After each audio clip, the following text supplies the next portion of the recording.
Days వచ్చి నుంచి ఇదే పని ఉందన్నమాట. అటు పోవుడు ఇటు వచ్చుడు, ఇటు పోవుడు అటు వచ్చుడు అనమాట. ఇదే పని అయిపోయింది. సింగిల్ ట్రావెల్ ఎక్కువైపోయినాయి. ఇంకా బస్ అయితే ఎక్కినానమాట. ఎండ అప్పటికే ఫుల్గా ఉంది. మా ఇల్లు వస్తుంది చూడండి, చూపించేస్తాను మీకు కూడా. అండ్ ఇక్కడ వచ్చేసి టిఫిన్, అక్కడ టిఫిన్ స్మెల్ అయితే బాగా వచ్చిందనమాట. టిఫిన్ తినాలనిపించింది కానీ బస్సులో ఉన్నాం కదా, అవన్నీ కుదిరాయి అనమాట. ఇక ఇట్లయితే ఆనంద్ షాపింగ్ మాల్ అయితే దాటినాం అనమాట. దాంట్లో కూడా బట్టలు బాగానే ఉంటాయి, ఇంతకుముందు వెళ్ళాము. అండ్ ఇక్కడ వచ్చేసి స్టార్ట్ అయిపోయాను అనమాట. ఇది చూపిస్తున్న అందరు ఎక్కుతా ఉన్నారు.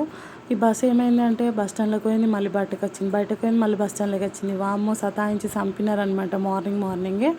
ఇంకా మంచిగా సింగిల్ ట్రావెల్ అయితే మంచిగా కిటికీ దగ్గర అయితే కూర్చున్నాను. నాకు మస్తు ఇష్టం అనమాట విండో సీట్. నా ఫేస్ డల్గా ఉందన్నారు. యాక్టివ్ అస్సలు ఉండను. పిల్లలు లేకపోతే, పిల్లలు ఉంటే వాళ్ళని చూస్తూ ఉంటానన్నమాట.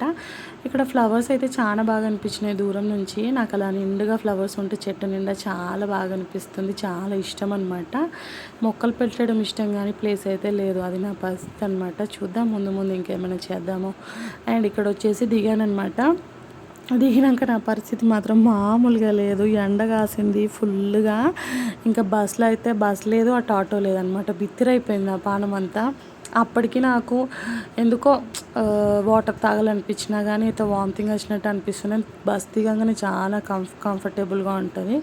ఇంకా ఇట్లనైతే ఆటోలో అయితే ఎక్కిన. ఆటోలో ఎక్కిగా అమ్మ వాళ్ళ ఇంటికి అయితే పోయినాను అనమాట. పిల్లలు అయితే కొంచెం కూడా హ్యాపీ అవ్వలేరు నన్ను చూసి. ఏంటో మరి ఈ సమ్మర్ స్పెషల్ అనుకుంటున్నాను.